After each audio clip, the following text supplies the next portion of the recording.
আমার খবর।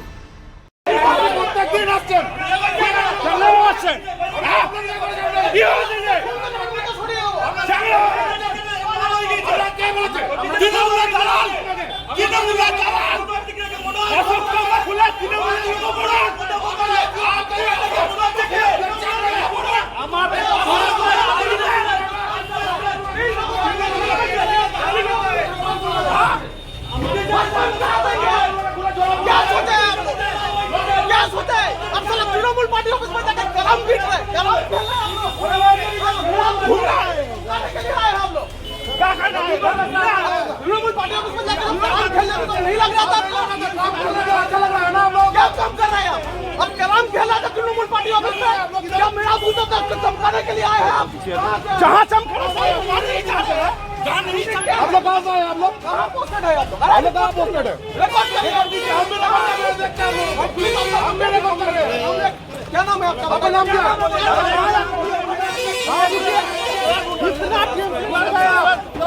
कितना खेल से लड़ गए हम लोग? बेटे बाबा छोटी चढ़ा दे क्या हो गई? अरे ये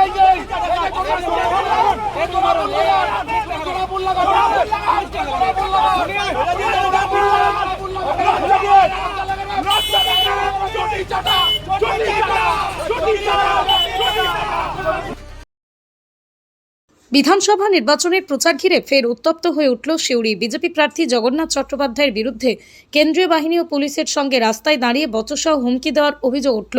ঘটনাটি ঘটে সিউড়ি পৌরসভার 16 নম্বর ওয়ার্ড এলাকায়। প্রচার শেষ করে শাহাপুর যাওয়ার পথে হঠাৎ গাড়ি থামিয়ে কেন্দ্রীয় বাহিনী ও রাজ্য পুলিশের সঙ্গে তর্কে জড়িয়ে পড়েন তিনি।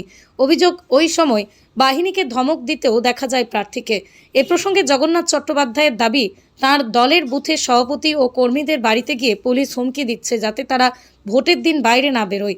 অভিযোগ পাওয়ার পরেই তিনি বাহিনীকে উদ্দেশ্য করে বলেন, অপরাধীদের বিরুদ্ধে ব্যবস্থা নিতে হবে, বিজেপি কর্মীদের হয়রানি বন্ধ করতে হবে।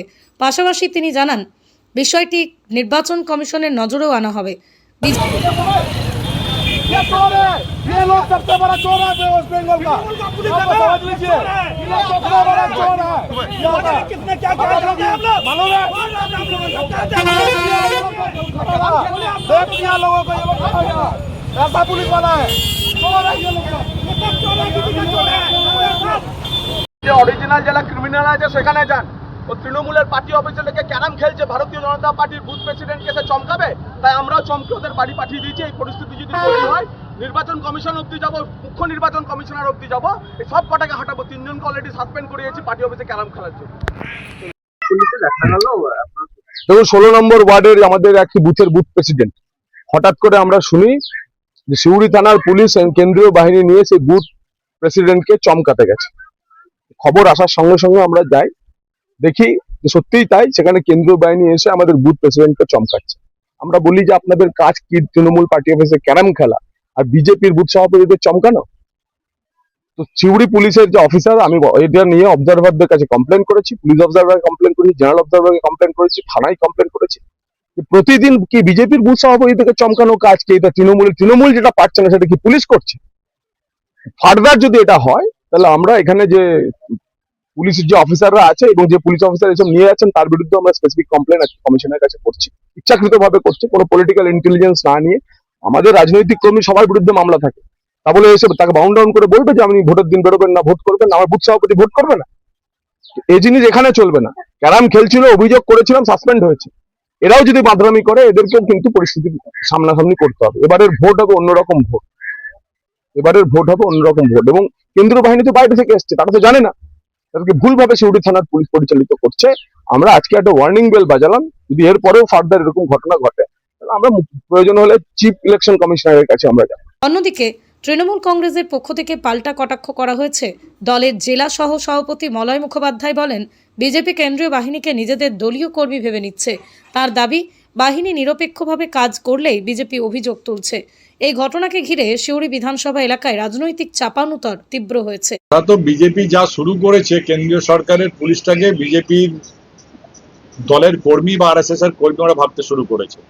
ওদের অঙ্গুলি হেলনে না চললেই তখন তারা যদি নিরপেক্ষতা বা বজায় রাখে তাহলেই কিন্তু বিজেপির নেতাদের গায়ে গাত্র জ্বালা হয়ে যাচ্ছে। তাদের একটাই ধারণা যে মোদি পাঠিয়েছে পুলিশ, তারা আমাদের হয়ে কাজ করবে এবং আমরা যা বলবো তাই শুনবে।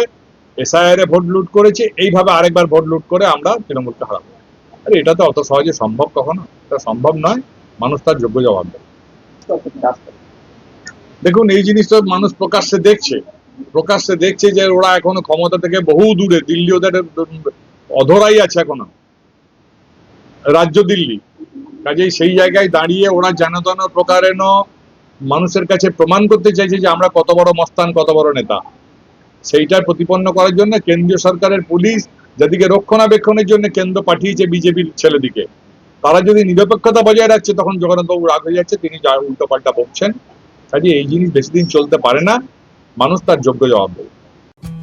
বীরভূম জেলায় সেনকো গোল্ড অ্যান্ড ডায়মন্ডসের মেগা শোরুম এখন বোলপুরে নতুন রূপে শান্তিনিকেতন রোডের উপর ইয়েস ব্যাংকের কাছে। দক্ষ কারিগরিতে তৈরি হালকা থেকে ভারী ওজনের আধুনিক ডিজাইনের সোনা, হিরে, প্লাটিনাম, রূপোর গয়নার বিপুল সম্ভারের সঙ্গেই দ্বিতল এই শোরুমে রয়েছে কস্টিউম, জুয়েলারি এবং গ্রহরত্ন। বিভিন্ন সময় আকর্ষণীয় নানান অফার তো আছেই। বিস্তারিত জানতে যোগাযোগ করুন 8001607007 এই নম্বরে। দেখতে চোখ রাখুন আমাদের ফেসবুক ও ইউটিউব চ্যানেলে।